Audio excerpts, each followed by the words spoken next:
Hi, today I'm reviewing the Supergoop Unseen Sunscreen with SPF 40.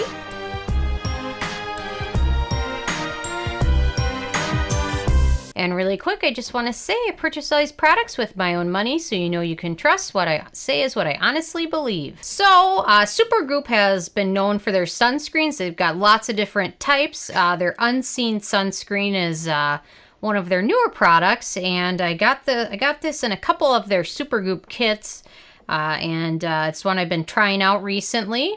And I'm going to kind of let you guys know my thoughts on it on Sunscreen Week, which is turning into Sunscreen Month. I guess I have used a lot more sunscreens than I ever thought, but it's kind of one of my first skincare products I ever really started to use and realized the importance of it. So I thought I would dedicate a week and possibly 2 weeks to reviewing everything so you guys can make your decision and find a good sunscreen that works for you and one that you don't mind using on a daily basis. So, anyway, so the first on my Sarah score scale is packaging. Jar packaging exposes the ingredients to light and air, which isn't good for them and they degrade. Supergoop has packaged their Unseen Sunscreen in a tube. This is a larger travel deluxe size, but their full size also comes in a squeeze tube, and it's packaged kind of beautifully as well. So they've done a good job with that, so I gave them a thumb up for that criteria. My second criteria is denatured alcohol, and this does not contain any denatured alcohol, which is always a good thing, so I gave them a thumb up for that criteria.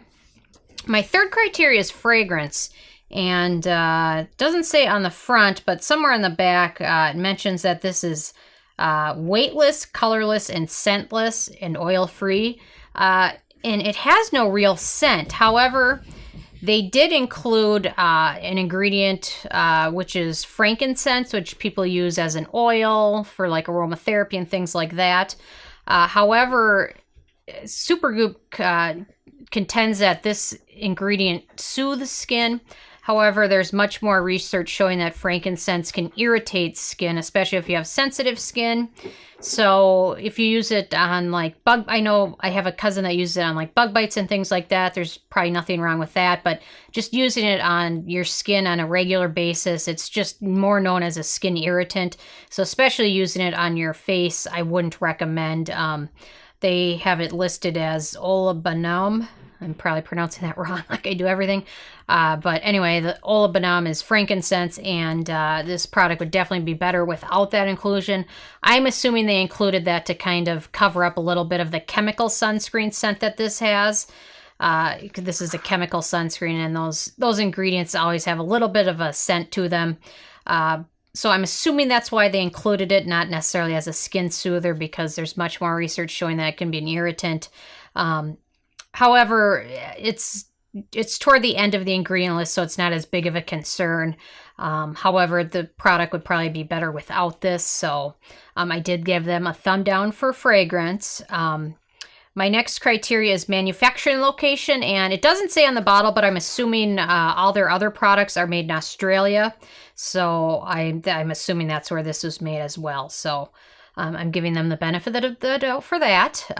My fifth criteria is ease of use, and this is very easy to use. Like I said, this is pretty much weightless, colorless, and oil-free, although it goes on like a nice kind of silicone almost texture to it. And it definitely does a good job of mattifying the skin, and it blends like a dream on your skin. So I use this. I use a serum and a little moisturizer, and then I've been applying this, and it applies well over those moisturizers and serums, and also works well underneath a foundation. And it does do a nice job kind of blurring the skin as well, and it works well as a primer in my opinion. So definitely very easy to use, so nothing wrong with that. My sixth criteria is antioxidants, and there's not a ton of antioxidants in it per se, but it does have some good emollients in there. It's got shea butter, meadow foam seed oil, red algae, which is an antioxidant. So it's got a little bit in there. The ingredient list for this sunscreen is shorter than a lot of other sunscreens, so it's not as big of an issue. But apparently the red algae helps with blue light pollution, which is from computers and things. I'm kind of torn on that. I don't know how much of that pollution ages us, but I guess if you're going to use sunscreen, you might as well be protected against that. Anyway, so I'm kind of torn on that. I don't know. It just seems kind of a tangent. Anyway, so what do you guys think about blue light pollution? Do you guys think it's something that we really need to protect ourselves from? I don't know. Anyway, I guess it's kind of a newer thing with cell phones and iPads and things like that. So I guess if I'm going to use a sunscreen, I might as well be protected against that too, if it might be aging me. So anyway, I'm interested what you guys think. So anyway, so they have included some good ingredients in there that's beneficial for you. So that's a good thing. My number 7 criteria is animal testing, and Supergoop is cruelty-free, which always makes me feel a little bit happier giving them my money. My number 8 criteria is performance, and like I said a few minutes ago, this works great under makeup, over makeup, even if it's like a no makeup, light makeup day. This does a good job of kind of blurring the skin and priming it and kind of hiding pores, so they've done a good job with that. The formula is quite impressive, actually. And the other thing I like is that they went a little bit above and beyond and did an SPF of 40 as opposed to the typical 30 that is kind of the gold standard. So I like that they went a little bit above and beyond, which is always a good thing. And then the other thing, since this is a chemical sunscreen, there's no white cast. And the other thing I should mention is if you're going to use this, it's water resistant for up to 40 minutes. So if you're going to be out, you're definitely going to want to reapply as often as you can. So, but anyway, I like how this layers with other products. I really like that. So, and then my number 9 criteria is price, and it's $32 for the full size, which is 1.7 ounces. It's a good sunscreen. It's not ridiculously overpriced. And I also like the fact that it can work as a primer as well. As you see in my hand, it does a nice job blurring the skin and kind of hiding pores.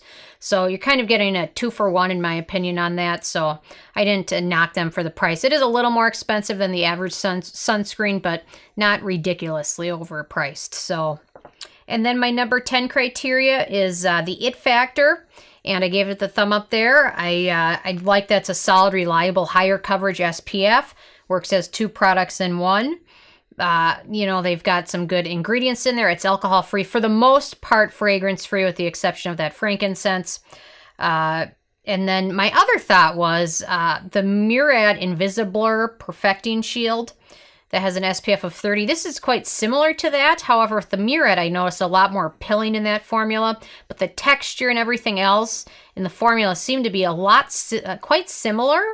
Except for I think the Supergoop is cheaper and better in my opinion. So I just noticed that it might be kind of a similar product. So if you're spending I think the Invisiblur full size is 1 ounce and it's $65. If you're spending money on that, this might be one to check out in my opinion. I think it's better than that, and it's more affordable, and it's got a higher level of SPF coverage. So in my opinion, if you're using that, this might be one to try on your next time, or get a sample of it if you can. So just a thought there, but I really like this, and the fact that it's not mineral, there's no white cast or anything to it at all. So it's good. So overall, in the Sarah score scale, it's got a 9 out of 10. Which is pretty good for a sunscreen. So worth checking out, especially if you have oily skin. I think you might like the texture of this and the fact that it kind of blurs pores as well. So it might be worth checking out. So anyway, I'm interested if you guys have had a chance to check this out yet or not, or if you've tried any of the other Supergoop sunscreens. Which one have you tried and how have you liked it? And then leave your thoughts about blue light pollution. I'm kind of interested to see what everyone else out there thinks about that. So leave a comment. I love hearing from you guys. I try and respond to everybody, even if I don't get back to you right away. I'm working on it. So anyway, so stay tuned. If you haven't subscribed, please do. I come out with at least 1 new review every day. And stay tuned to the rest of Sunscreen week or 2 weeks. So I'm getting through them all one at a time. So anyway, and check out the Amazon link below and nobsbeauty.net. Thank you so much, guys.